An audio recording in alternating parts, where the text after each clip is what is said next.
Yo, what's up, my dude? How's it going, Hey, man? man, thanks for coming back on such short notice with the unfortunate little technical difficulty that we had. I really appreciate the patience. Yeah, no problem. It worked out. No big deal. Always got stuff to do either way. So, Yeah, are you working with any bands that you're currently looking forward to, like during this time of the with between COVID-19? Do you have bands coming in and stuff? yeah, I have well, I don't know what I can announce or not announce, Yeah, but yeah, you don't have to. yes, there's a I could probably say this there's a local band, Makari, who's pretty cool. I'm actually mixing their stuff right now.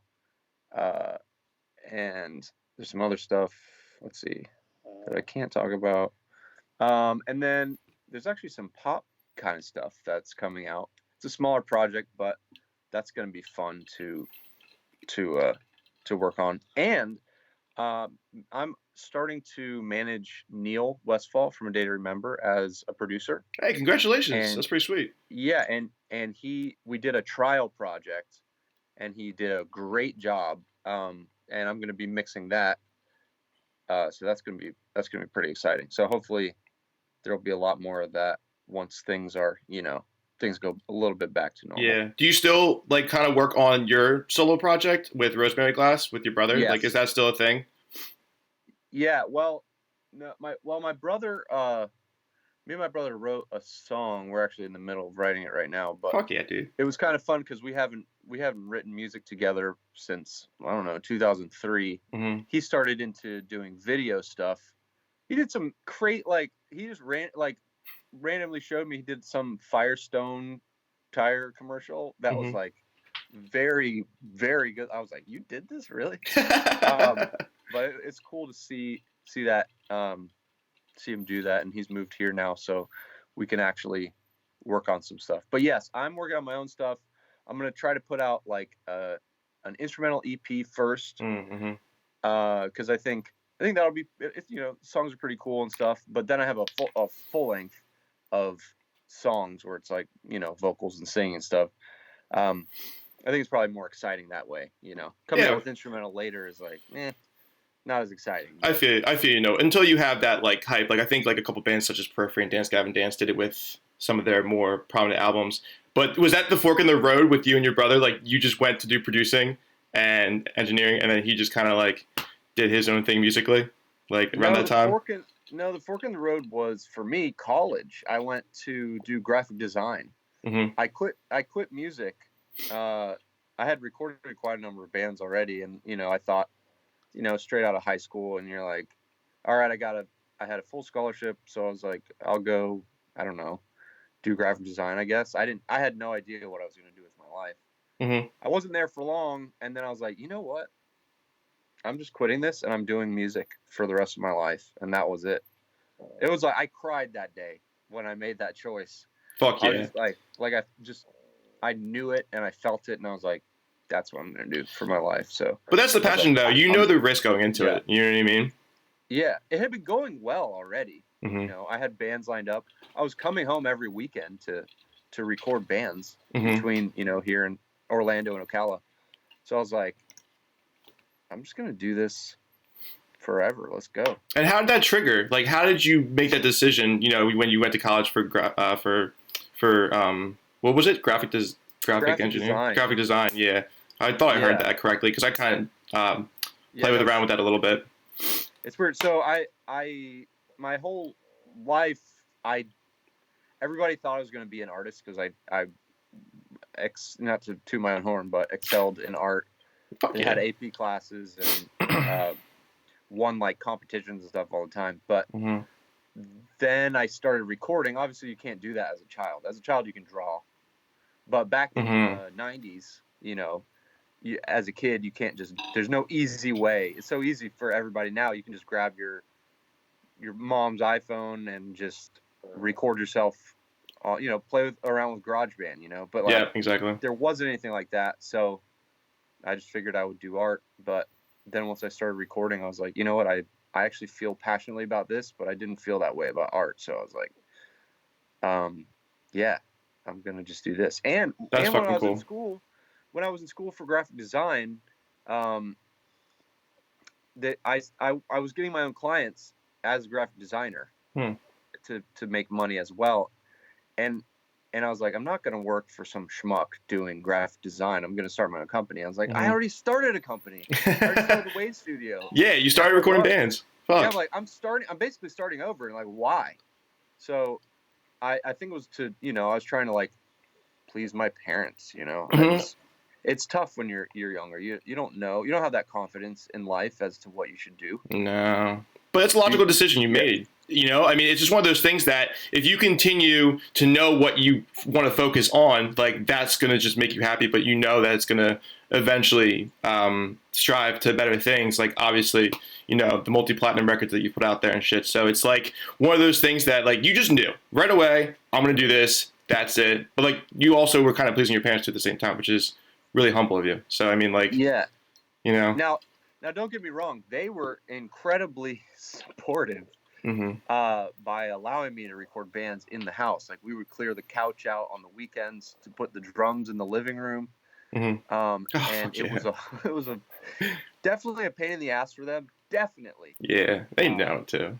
Yeah, but and then there's a lot of the bands were heavier, so there's people in my bedroom screaming, and the walls are thin. It wasn't a big house, Yeah, but hope.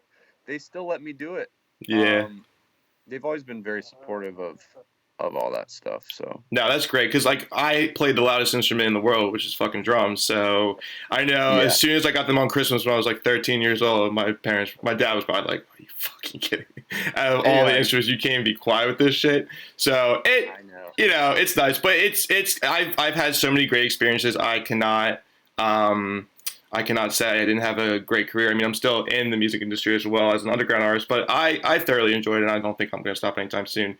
So Yeah. when you were playing those shows in the '90s, because I started playing shows roughly around, I want to come back to that, around like the 2000s. I'm not a big fan of the ticket sales. Like that's when I started playing local Oh shows when we started ticket sales. Did you guys have to do that when no, they were promotion? we were all Fuck, before man. that. Yeah, I hear about it now, and it just blows my mind. I'm like, you Ugh. have to do what? You have to sell a certain number of tickets, or you can't play. I'm like, what You get bumped the down, your hell? time set, like you play in the beginning, you'll only get a certain percentage. If you sell over a certain amount, then you get that extra dollar.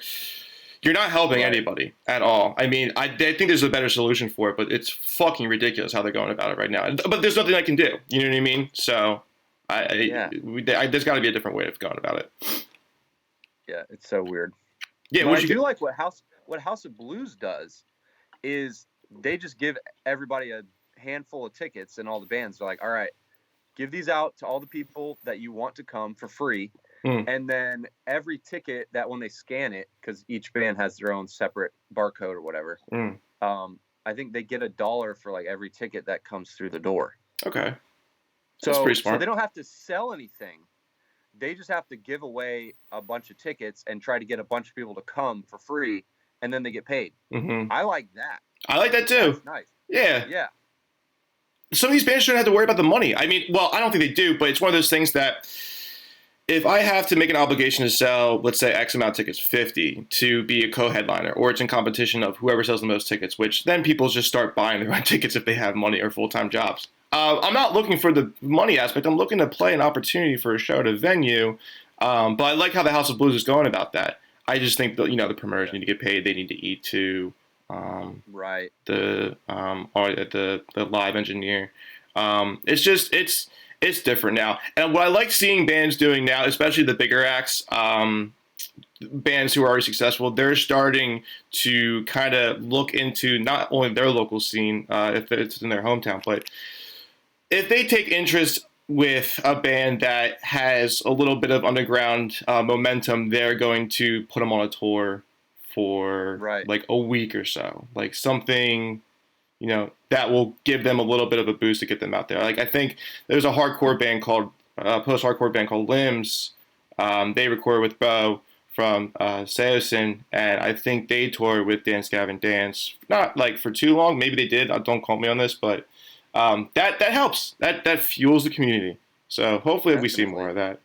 Have you been seeing that? Yeah. Maybe I don't know. Hopefully. Have you been seeing What? some of the bands kind of bringing up underground acts to promote them in a way? Yeah, Yeah. definitely. And anytime I get, there's always like the bigger, like I saw Paramore recently, and I discovered this other band called Floor that was opening for Paramore, but Hmm. uh, they're actually doing pretty well now. But That's good. it's cool to see that, Hmm. Yeah, I don't want the people actually like struggling out there. I mean, we all struggle, trust me, but it's just nice to like kind of find another solution. Um, so I had we talked about earlier before we had some interference with technology. We were shopping for a while. My band Poeta. We were shopping for a while. And we were looking for producers in the budget. And I recently talked with Mikey Sawyer, who congratulations on releasing a self-titled album. Dude, it sounds fantastic. Like, there's Thank you. a lot of different there's a lot of different like feels between each song. Like it's not really the same song for each track. Like it doesn't like each song doesn't have like a metalcore feel with the same what do you want to call it? The same structure. There's definitely different vibes between each song. Yeah. When you are deciding to pick up artists in general, especially underground bands that are definitely sending you emails because I know you have to get a good amount every so often. How do you pick and choose which bands you kind of want to do if they're not already having that experience in the industry? Well, if a band is smaller, I listen to everything that comes in. Mm-hmm. I give it a chance because I've obviously had smaller bands that ended up surprising me, but uh, it has a lot to do usually with the singer. Mm-hmm. If Okay. if the singer is great, but say the music isn't so great, I I am stoked to work on that because like you can pretty much fudge everything else, but a bad singer, like no amount of autotune can make a bad singer sound like a great singer. Yeah, absolutely. No. It Yeah. makes them sound like they're hitting the pitches, but it's like pronunciation will be weird. And I'm usually not on the same page with somebody who's not very talented. Like Mm-hmm. it's a struggle, and uh, I just don't. I'm just not a fan of of doing any of that anymore. Like I just want to work with people who are who have talent. So Mm-hmm. like yeah, Misfortune, they came in or whenever they approached me, I'd heard of them already, Mm-hmm. and I checked them out again, and I was like, these guys are pretty cool. Um, and I was especially stoked when they showed me the songs because uh, they were already sick. They actually hired me to do a mix of one song, Hmm. and then I was like, I don't know. They asked my opinion about stuff. And I'm like, well, all right, if you want my real opinion, here it is. You need to change this and this and this. Mm-hmm. Anyway, the song ended up way different than what they sent me to mix because I think they tracked it themselves Mm-hmm. or something like that. Mm-hmm. Yeah, it's like scratch tracks and such. But he has a fantastic voice. I mean, it's one of a kind. I don't know if he knows that. You know what I mean? He's pretty humble with it. So it's like I'm sure that was an easy decision to make with that. Yeah. Yeah. But yeah, I think that's the main thing. And like also, I think that's a huge thing. But I do like bands who are trying to do something different. Just be a little bit unique. Mm-hmm. Um, I don't know. Just not trying to sound exactly like every single other band that's out there, Mm-hmm. and that usually piques my interest. Yeah, especially when they have interests in or they have influences like I don't know, let's say I'm influenced in Seosin. So I'm gonna start a band, everybody is influenced in Seosin and everybody influences like, this band, that band, but like you sound just like them. Like just kinda like take, inspiration from that and kind of mold your own sound. Like don't try to replicate it. But I see a lot of bands do that. It's just Yeah, um it hard. works sometimes. It works sometimes, but I mean a lot. I mean only a few bands out of all the bands that are bands. There's Mm-hmm. only so many that do well, and that has a lot more to do than with just the music. Mm-hmm. A lot of bands will make the wrong move. Like, dude, the worst thing to me is working with a band who I think is talented. We spend a lot of time, we put a lot of effort into all the songs, uh, and I'm stoked on it. And then they put out a music video, and it looks really bad. And it Yeah. looks just looks goofy, or their artwork, or like every other aspect of the band is just not equal to the audio that we did. is so stupid. It's a waste because people are investing. Your band is a brand. People are Right. investing in the brand. If the brand's not cool when you look at it, you're probably just gonna feel a certain way. You might skip over it just because you're like, people are influenced by visuals. Yeah, for sure. Yeah, I mean, I'll have to show you this overlay when I'm done with it. But that is going to be more appealing for a first point of view than if it was like if someone just whipped something up in Adobe Illustrator and it was like, you know what, this is okay. Like that's okay. Like no, like your quality, you need your content to be quality, throughout the whole release of everything that you're doing. Yeah, and on a similar note, did you know that sound influences taste? Sound influence taste. I mean, I've heard of it, like as a rumor kind of thing. Yeah, no, I watched a video of somebody, like they would play different songs while they were giving these different people the same dish every time, and they would ask to point out the differences.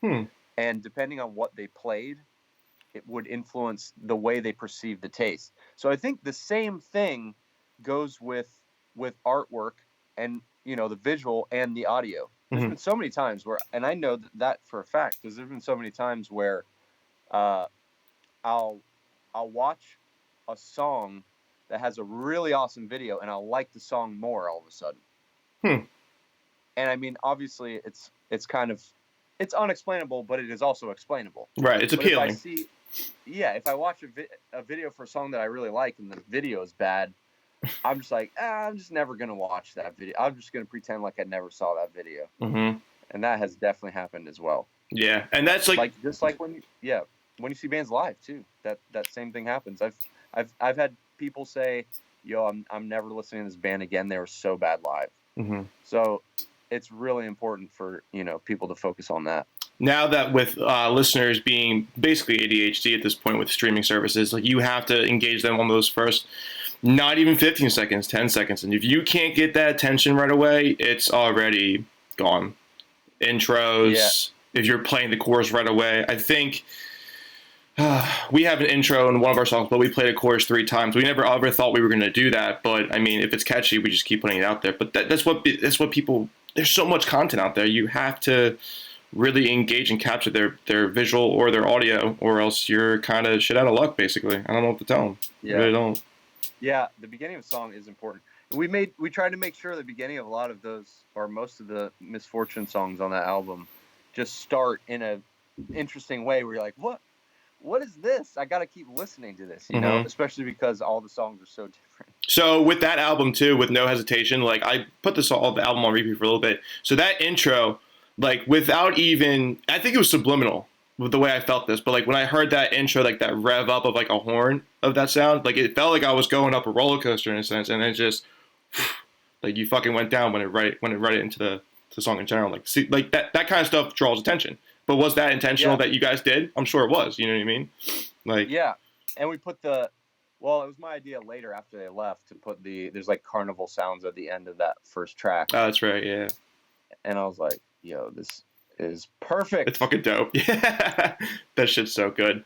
And he was pretty excited. We talked about it for a little bit too, the experience. I said, do you have any? I asked him if he had any personal rituals, or like, did you guys have any rituals through the studio time? Because Adam D from Killswitch, he always has The Price Is Right in the background, and that shit's fucking awesome. So I don't know if you guys had that or whatever. I don't know. Did he have an answer for that? He did. He said he talked about his warm-ups, and then he talked about, ladies and gentlemen, the one and only Joby making his first appearance on the podcast. He's probably gonna get more attention than both of us put together. Like, put me down. Sorry. What was I saying? So he the what? The rituals? Yeah. He was talking about his vocals mostly, and then I brought up Joby. He's like, he'd come in every once in a while and kind of like calm us down, like through this, the hard work we're doing and shit. So I don't know if you do. Like, do you have rituals? Like, I know some people do, but I don't. I don't think so. I mean, the most I'll ever do like that is just, I don't know, turn the lights off while we're doing vocals or something. Yeah, set the mood. Just set the mood. But I mean, there's not. No.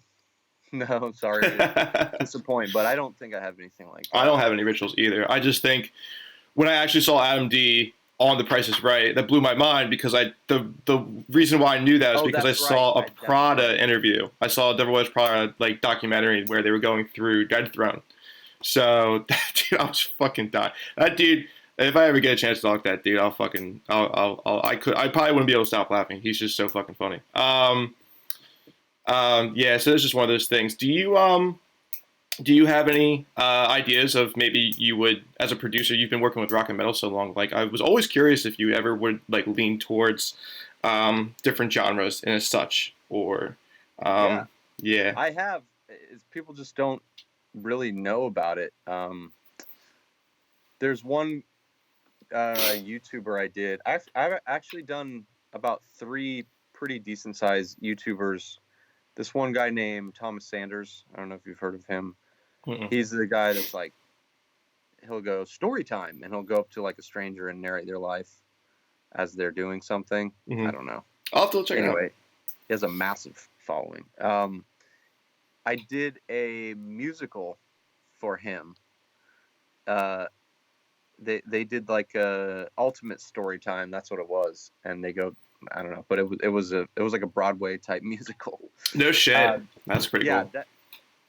I wouldn't. I think it's better to see it live. You know, I'm not a guy who listens to musicals. Mm-hmm. And we did the whole thing. We did like, it was, I don't know, 14 songs in like a week. So there wasn't a lot of time to spend on it, but it was kind of fun to change gears there. And then this other girl named Allie Fitz, she did more of like pop stuff a few years back with me. Mm-hmm. That stuff came out really well. I'll check it out too. Yeah, and then this other band called New Pollution, they were kind of like it was another girl who was a YouTuber as well, and we did stuff that had like a synthwave vibe to it a little bit, and I don't know, it's cool. But yeah, my personal stuff is not anything like what I record at all. Like my album that I'm gonna be putting out. That's pretty cool. Yeah. So, but yes, I would absolutely love, and that's kind of one of the reasons that I want to do this and make an album, is to show people what I like, what I like to do. Obviously, recording heavy stuff is fun, but after, you can only take so many breakdowns. So many fucking people pushing each other. Yeah, it's just one of those things that a whole genre in itself, whether you want to call it easycore, post-hardcore, there's just so many bands around a certain time period. I was in a metalcore band too around 2013 because it was just, that was the climax of that genre, and it still has a great following behind it, but dude, like, people did not know what to do. They were freaking out. Everybody was eating who was in that industry, whether it was graphic design, video producing. And I don't know if you remember, I'm sure you do, but I'll ask you personally, like, is Chango really dead, dude? Like, is that not a thing anymore? Like, is Chango gone? Oh. Like... No, you are talking about my post in the forum? Yeah. Yeah. If people don't know what we're talking about, yeah. I just literally was like scrolling through the forum, and I saw like a bunch of people posting their projects, and they'd get like 2 likes, and like nobody was interacting with anybody, and I was like, what the heck, man? This forum is dead. I just haven't seen anybody talking there. And then it was funny because that post got a lot of attention.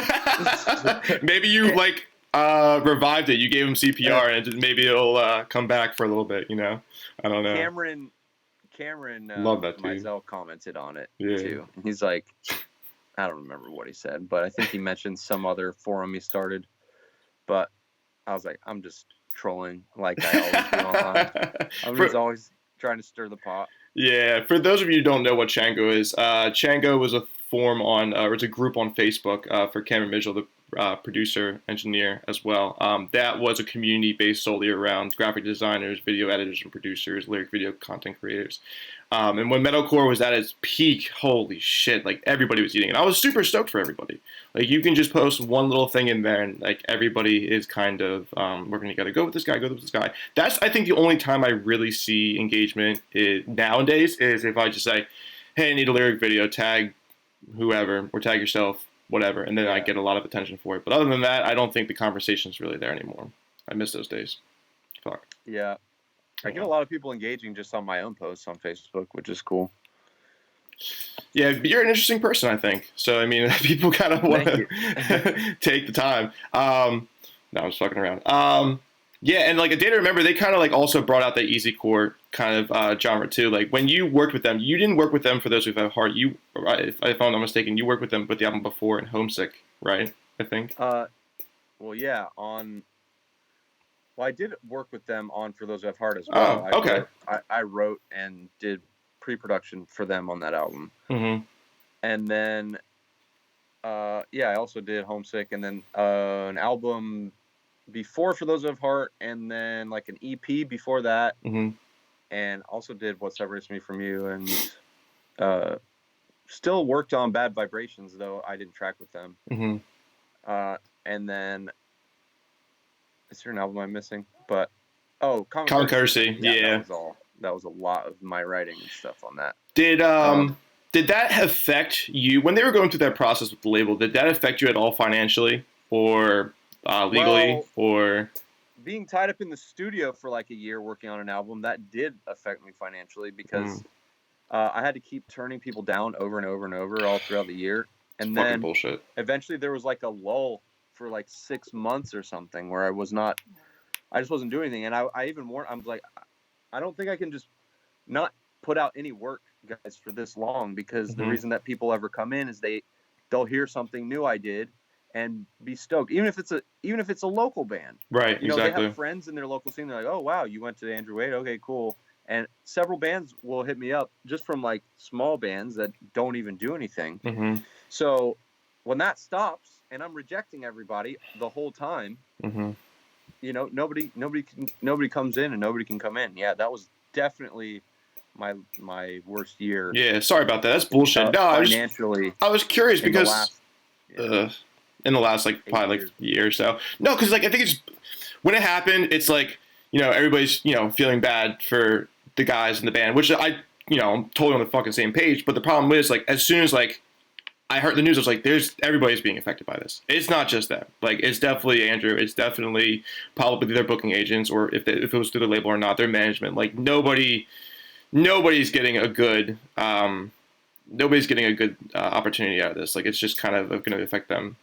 Yeah, and that was like one of their best albums, man. Like, so I mean, thank you. Yeah, yeah. I think the way that it affected me. By the way, I didn't make this connection, but since they were like kind of in limbo as far as what was actually going on with their career and if they could release anything, they just had an unlimited amount of time.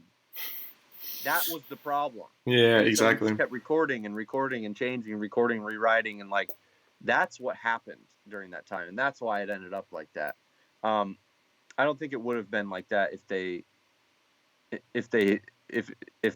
knew that they could release something. I remember the song, dude. The song that they put out called Violence a while back. Yeah. That was like the first thing they put out before Common Courtesy, just as like a new song. We worked on that one song for like, it was definitely well over a month. It might have been 2 months or something like that. We just kept adding things. And there was one day, Jeremy and I definitely got into it a little bit. Like there were times where I stormed out of the room or he stormed out of the room just because it was like, we were working. I was living with Jeremy as well at the time. Oh, so like, no! It was sometimes it was just like it was tough. Obviously, it's like working with a brother. Yeah, exactly. Like, I see you all the time, and so there was just one point I was just fed up. I like with all the back and forth and all the adding. I'm like, he started adding something to it. I'm like, you know what? I was like, I'm done. The song is done. I am finished. We are finishing the song, and like it was definitely one of those times. Yeah, how do it, dude? So he like this look in his eyes, like are he almost fucking serious. Like he almost agreed. Like I almost snapped. I don't know if I snapped him out of anything, but like there was a change in his face. Like he was having a good day, and then it turned into like almost like he woke up sort of, but he was also pissed off. I don't even know how to explain this look. But then, and that was it, and it was done. and then I started mixing it, and that process kind of went that way too. I was Mm-hmm. mixing it for a long time. Nobody in the band could agree on any reference mix or band that they liked, like to tell me what it should sound like. Fucking Christ, dude. Gotta love this industry. Jeremy hated what Neil liked. Neil hated what Jeremy liked. And I'm like, in the middle, I'm like, what am I supposed to do? You know, you guys can't even tell me something that you actually like. So after a certain amount of time, it was the same thing. They kept giving me revisions, and eventually I just sent it to mastering. Mm-hmm. Yeah, because I was like, I think it's done, and like this will never be done because nobody could come to an agreement. Nobody was budging, and I was like, all right, I sent it, and that was it. And yeah. the version that came out is that, but the one that's on the album was not mixed by me. And how ironic would it have been if actually it became a violent situation. So I mean, it's just one of those things you guys want to fucking get done and over with. But yeah, I mean that's like what you have to do when you're working in a studio with producers who actually care passionately and want to involve themselves with what the artist wants and such. I mean, like when we went to our producer for our debut album, I mean, I think he wanted to really fucking put a pan over my head because I improvise. It's like one of those things I taught myself at a young age. When I do certain takes, but I was, for the first session I did, I was like all over the place, like, dude, I need you to be repetitive these tracks. I'm like, okay. So then I started writing fucking shit out. Like, he was getting pissed, but he was being patient with me. Like, it's just one of those things.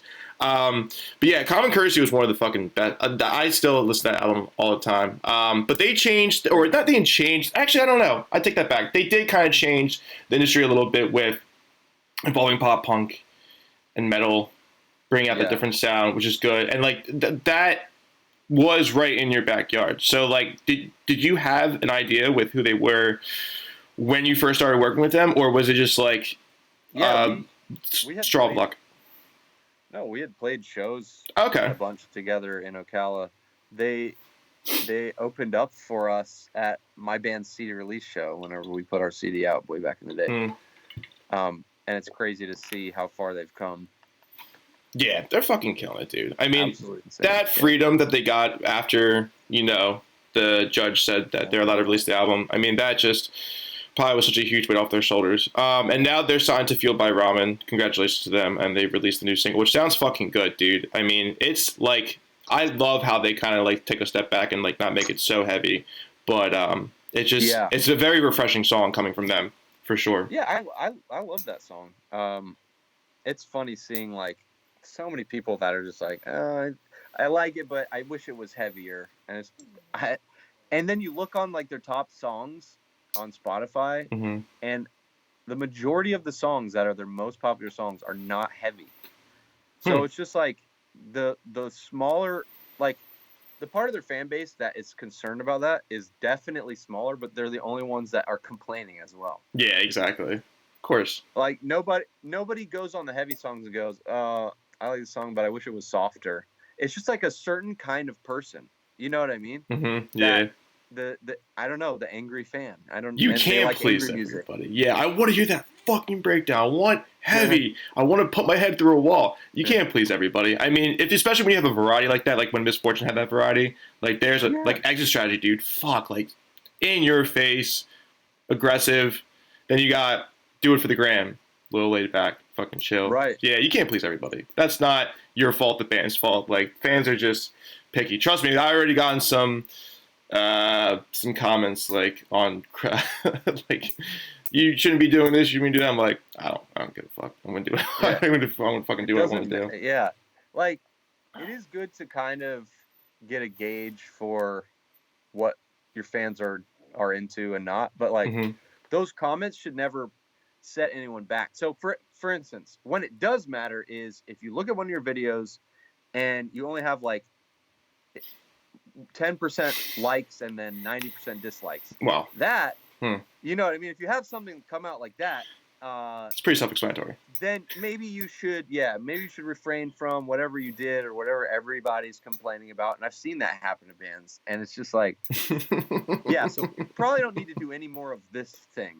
Yeah. Get a new stage name.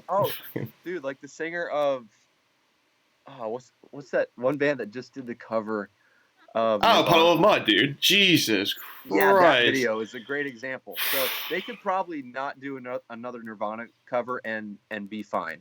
Yeah, You know, they I could would hope probably. so. I mean, this is some bad fucking PR, and their guitar player, I think it's like a minute, and he's like just smirking. I'm like, he's almost gonna lose it. I'm waiting for him to fucking lose it. I love watching everybody else's face in the band while he's singing. I'm like, I think they're all thinking what I'm thinking.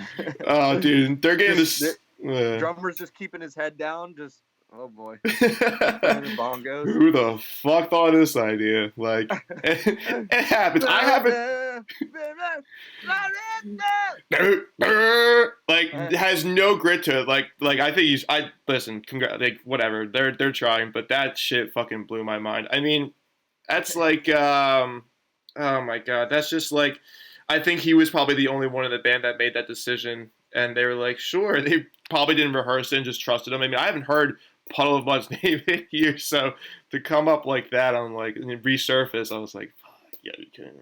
Yeah, and then Trapped is coming up again in such a terrible way as well, with him trying to fight everybody. I'm debating on trying to get him on the show just so I can like be the neutral party. Like, dude, so tell me what's going on, brother. Like, the fuck? Yeah, like I don't know if they're. I mean, I'm assuming that they're serious, but like, they're serious. Why so mad? I mean, maybe it's a joke, maybe it's a stunt, but maybe I don't he's know. really mad. I know that it started. I haven't done the much research, but I've seen the comments with Tillian going back at him, Jason Richardson going back at him.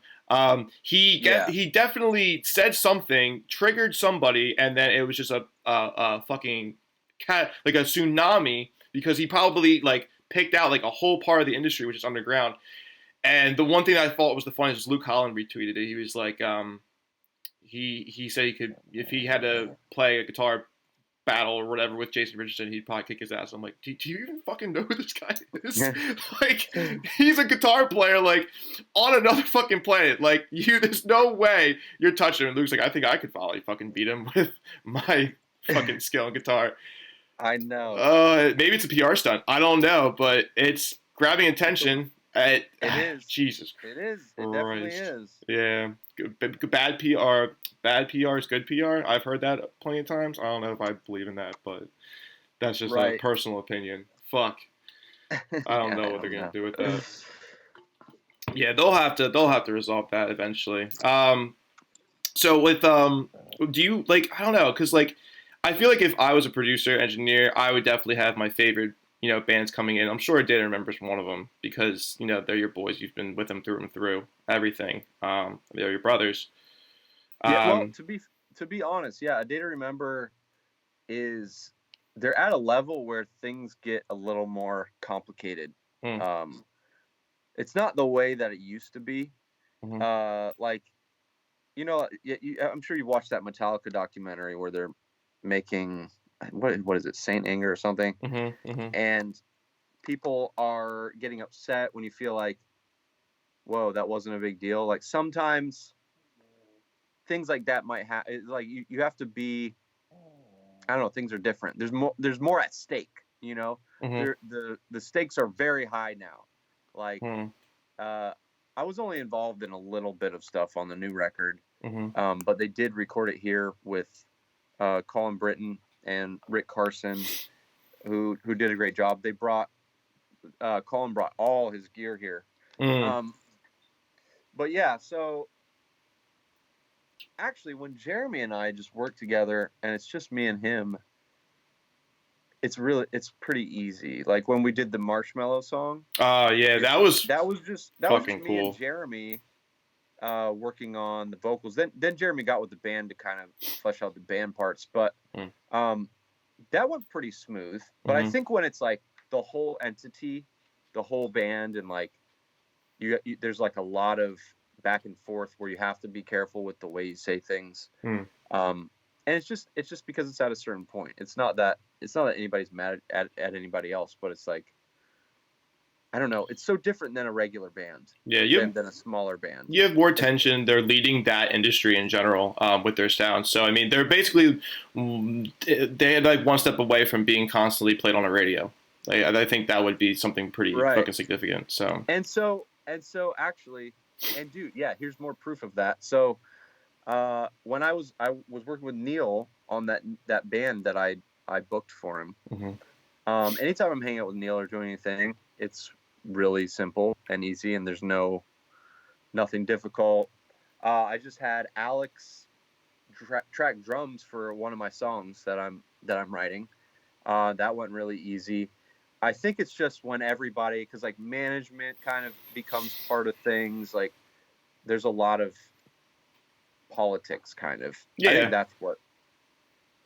that's what it is. Hmm. But anybody on their own, I mean, that when I work with them, it's just a lot more laid back. So it is great to work with those guys Mm-hmm. individually, but I think the band makes it a little bit of a challenge for long-term work. But Yeah, there's no pressure. I mean, when you have bands coming in like Wage War, I Set to Kill, I think you probably have that comfortability of just sitting back in your chair and be like, all right, let's fucking, this is, everybody's just, you don't have as much pressure, you don't have as much light on the actual artist itself because it's not like a mainstream act. So yeah, it's probably completely different. I don't know what that's like. So I mean, I yeah, know. it is such a different thing, and it makes sense though the reason it is the way it is. Mm-hmm. Not to make it sound like I'm talking bad or anything. It is the way it No. is, just because it's a multi-million-dollar company you're working with. Mm-hmm. That's basically how you have to look at it. Mm-hmm. And it cannot be laid back. You know what I mean? No, It it cannot. cannot. No, everything is Uh, sitting up straight, getting shit done. but and also, it's not like it's always stressful either. But it's just things will come up that don't normally come up that you have to deal with. Uh, but anyway, I love those guys. I do love working with them whenever we do whatever random stuff we do. Mm-hmm. But what were you going to ask? Like other favorite bands to work with? Yeah, is it is it hard not to pick a favorite child? Like, do your bands, do you have like those favorite bands that come in? Like, obviously, they remember like, oh yeah, fucking let's work with these guys. Obviously, it's a little different now because they're so big. But like I don't know, like Yeah, Rage War or Motionless or I Set to Kill, like these bands keep coming back to you, and you're like, oh, like these guys are my favorite, or it's like, yeah. So there's actually a local band that I work with a lot, and sometimes the smaller bands end up being favorites of mine because the smaller projects are usually a lot easier. Like I said, there's less at stake. Mm. But this one band called Felicity, we just finished a full length that is definitely their absolute best work. But I love working with those guys because A, they're all really fun to hang out with, and B, we push each other in a really like constructive way. We're like, I'll have an idea, and they're like, well, what if we do this? And it's like an improvement. I'm like, okay, well, that makes me think, what if we do this? And it's like we built off of each other really easily. We had quite a few moments making this album. That's, I don't know when it's coming out, but Mm-hmm. we wrote one about the guitarist's dad who died, and I had to since we were writing it together, I was like, dude, I hate to do this to you, but like, I need the details of what happened and how it felt the day that you found out the news, and where were you, what were you doing. And so I had to dig all this up, and it was like incredibly emotional, but like the end result to me was absolutely genuine, sincere. It's a good story, and it he feels like, I don't know, very fulfilled from making this, because he's wanted to do it before, but the songs were never right. So we finally wrote an instrumental where it just felt right. But yeah, those guys are cool. I really like a lot of my bands that come in. Honestly, I'm not trying. It's like You're any not band I being a think of, I'm parent. like, Yeah. yeah. If I love all my anything, kids. like we all end up becoming really good friends over the process, and like joking around and understanding each other. Mm-hmm. There's only some bands that maybe I didn't get along with. There's this one band that I definitely kicked out of the studio No fucking way. recently. Yeah. It might have been like last year, but I I hardly ever do that, but like we just didn't get along Mm-hmm. creatively, and I was just like, "Here's your files, guys. Just I'm done. Uh, this is the amount of time you used. If you want to pay for it, I'd appreciate it. But if not, I understand. It's not worth your time and your stress, I'm dude. done with this." Yeah. Yeah, I was like, I'm done with this project. You gotta be careful with those Uh, musicians. That local industry, I mean, or the local scene, they could just be so brutal. Like I'm not a fan of the big crybaby. Like, why aren't my friends coming out to shows? Blah blah blah. Like, you're not nobody's obligated to come out to your shows, dude. Nobody's obligated to support you. I mean, you're putting out a product. You're let's yeah, put into perspective. You're a car salesman. Sell me your car. Sell me your band. Sell me your music. Like, it's a business, yeah. dude. Like, come on. Like, Do you take it want seriously. do you want pity fans? You know, like you want pity fans, fans that are just fans because they feel sorry for you and they feel guilted into being a fan. Like, what the hell is that? You Like, know, you're is wasting your that what you're fucking looking time. for? I don't know, because I was in so many bands that, like, my first band was back in high school was a punk rock band, then a pop punk band, then a metalcore band. But, like, we didn't get that engagement because we were doing so many things wrong. And I would, like, try to, like, put my thoughts into it because I've learned, I had a mentor growing up. And they get pissed and then we come out, I'm like, I don't know, man. Like, maybe we're not good. Like, you can't get that pissed. So I would just like move on to the next project. And dude, get this. Fucking, I was a psychopath trying to get in the industry. Thank God, like I had the experience on Warped Tour. That was in 2017. That was fucking cool. But every time I would try to like hop from a band to band to know that they would be into it, I'd kind of like see if they would hesitate on my questions. But do you guys want to like work 4 jobs and starve and you know have a lot of now have a lot of free time and like as soon as they hesitate I'm like nah it's not fucking worth it at all. Fuck Yeah, that. it's a lot of work for Yeah. sure. Did your sacrificing actually like did you have to do a lot of that when you first started getting that momentum because I'm sure like you had to put some things aside to be like I can really record all these bands like this is starting to pick up a little bit. Well, I definitely worked in less than ideal circumstances. One of my first studios I had was literally just a cylinder block building that had an air conditioner unit that we couldn't run except every once in a while. So we'd be Mm. recording. I would just tell my bands, I'm like, just be ready to sweat all day because that's what we're gonna be doing, sweating. There's no insulation on the walls anywhere. It was just like it was like a big shed basically. Mm-hmm. Um, and we're in Florida, and it gets very, very hot. So Mm. that's something I did for like a year. But that was because I couldn't record at my house anymore. It was when I was a little bit older. I think that's when I may have come back from college and decided to do it full time. Mm-hmm. So I did that for a while, and that was pretty terrible. The power would go out all the time. And then I finally moved into a better spot in Ocala, but it does make me appreciate where I am now. Mm-hmm. Like, but I definitely did. I always did whatever it took to like keep going, to keep recording and be successful, I guess. Yeah. What do you think personally is your next step? I mean, you've accomplished a lot, and with people that have a passion within a certain industry that they are successful in, they don't stop. Obviously, like examples of Data Remember, they're on a bigger stage now. Do you have Right. any kind of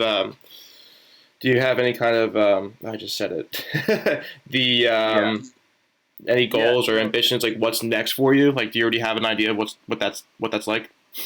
Well, I don't know what it is, but I do have some ideas.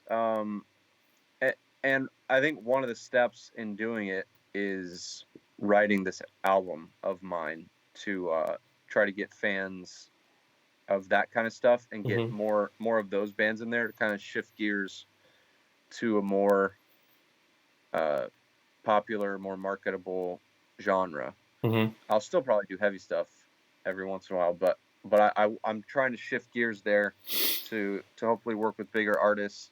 And I have a I'm on I have a publishing deal with Mothership, which is a division of Epitaph, and they're always pushing for me to write with bigger artists. But a lot of people don't know that I do anything except for heavy music. So it's like if they throw my name in the hat, they're like, Andrew Wade wants to work with you. they would go, "Who's Andrew Wade?" and then look me up and go, "What? This guy? No, this doesn't make sense." You know what I mean? Where like, if they're not in the heavier genre, if they're in the poppier genre, or even like acoustic stuff. Some people will come in and do that stuff with me, but it's definitely not the majority. And I'd like to switch that up. And so this is definitely the first step in doing it. Like, for instance, even though the Marshmallow song is a lot poppier, I've definitely gotten no clients in that world because of that song, even though the song did well. It might come your way soon, but that was such a sweet collaboration that nobody kind of expected. So that definitely brought a lot of attention. So, but again, it's like, yeah, my name is on it, but like, what did Andrew really do? You know, like, if I put out a project that is just me, then it's like, hey, I made all this, I wrote all this. If you dig any of it, I can do this kind of thing for you as well. So, so it's kind of tough being a behind the scenes guy. You know, that's who we are. Yeah, exactly. We're all behind the scenes. We're not in the limelight. So like, this could now you are give me a chance to kind of be more there. Yeah, and get attention that way. Yeah, people don't understand. I mean, I'm sure a lot of people understand too, but there's a lot that goes into the business of this with PR, producer engineering, management, booking. Those are the people who, even stage managers, roadies, like they all come into play for this whole process. And not a lot of people, it's not that people don't appreciate it, but people just have no idea because they see the face of what they're listening to in this music industry. And then like, that's it. It's like this band that, and actually the producing is starting to get a little bit more of an attention grabbing. So I kind of appreciate that. Yeah, for sure. But yeah, this is something that people kind of should appreciate for, the bands that you thoroughly like, they're out there being successful. I mean, like everybody like you and the whole industry in general, that they wouldn't be there without everybody behind the scenes. So that's good. Exactly. Yeah. Do you have any tutorials or some sort for actually producing engineering? Because I know we didn't talk about that a lot on this. We talked about more so like your background. So if people are interested, like I'll put links in the description so we can send them your way. I don't know if you have a personal YouTube channel, or I know you are on podcast you've done a couple times, which I'll add in there. No, yeah, I mean, the closest things I have are the Creative Live courses, which is recording rock vocals, and then there's recording guitar or something, or rock guitar. I don't remember, something like that. I made them a long time ago, but those are decent courses. But the one I'm most proud of, which is going to be coming out again this year, and is going to be heavily discounted from last year because of the state of the economy right now, so people can actually buy it and afford it, is Ultimate Guitar Production. And that to me is like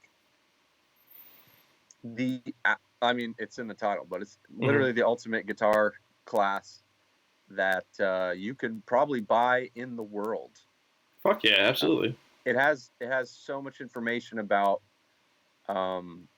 every single step of the process, from the pick to the strings to the play, like how to actually play, how to hold a pick, how to intonate your guitar, what different types of tubes sound like, what different amps sound like, what different cables sound like, different cable lengths, pickups, guitars, cabs, like every single thing. And it goes into incredible detail.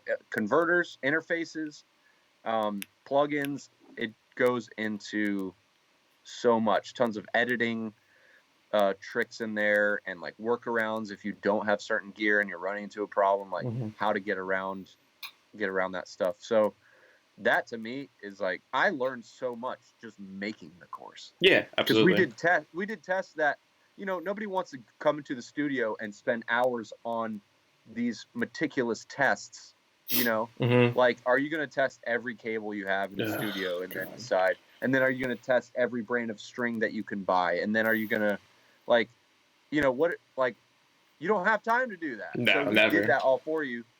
We explain, well, it's not I explain all the differences, like what you're actually hearing, when you would use something over something else and why you would choose it. So it's not just like one path to one guitar tone. Mm-hmm. It covers 3 different genres. There's like clean pop punk, and then like actual pop punk, and then metal. Okay. So it goes. There's so many videos, like 120 videos or something like that. Sam Pura also has a section in the class where he teaches how to record acoustic guitars. Cool. So, dude, it is so crazy in depth. That should be coming out later this year. I was just going to ask, when's that coming out? Because I'm thoroughly interested. Like, I dabble a little bit in acoustic guitar, and my recording setup is kind of nice. I have a Scarlett 10i80 for drumming and shit, but like I'm such a noob with this, so fucking like I got a lot to learn. But yeah, dude, it's and the way they release the course is like everybody watches each section together, and then you can come on and ask me questions. Oh, fuck yeah! During the course, and I answer, whatever questions anybody had about any sections. Mm-hmm. Cool. So we'll be on the lookout for that. I'm definitely gonna publish that as soon as that comes out. Yeah.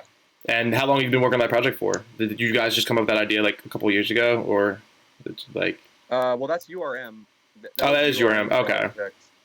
Yeah, and they have like Ultimate Drum Production as well with Matt Brown, incredibly talented drummer. That one's so actually good. Happening right now. So it happens like kind of as a class. Mm-hmm. Like it's a limited release, but it's because we're like the teachers are involved and we're actually, answering questions, and you actually get assignments and things. It's like very, very in depth. But I think they're giving it like they're selling it for like $49 for the entire course. That's not bad at all, though. Absolutely not. That's what they told me. That is it's so cheap, dude. Yeah. You literally get everything that you would ever want to know about recording guitars. That's the industry knowledge. I'll have to start sending it out to certain people. Like, dude, please, for the love of God, like, take advantage of this before it's too late. Before maybe the economy picks back up. I don't know. It's insane. Yeah, but hey, man, look, I really appreciate you coming on. I know we might be doing something a little bit in the future, maybe with some of the artists that you worked with, all 3 of us, 4 of us, whoever it is together. Cool. So hope everything goes well through this pandemic, and your family and Joe be safe and everything. So I really appreciate it. That little guy cannot be getting that COVID-19. He's too fucking cute, man. That dog is going to be just as famous as... What's up, buddy? Dude, remember, he was staring into the screen the last time. I was like, what is he doing? He's just trying to sleep right now. Well, I'll let him sleep. He's been a good boy. So I appreciate it, brother. I'll be talking to you soon. We'll be doing something in the near future. I appreciate it. All right, dude. Thank you. Take care.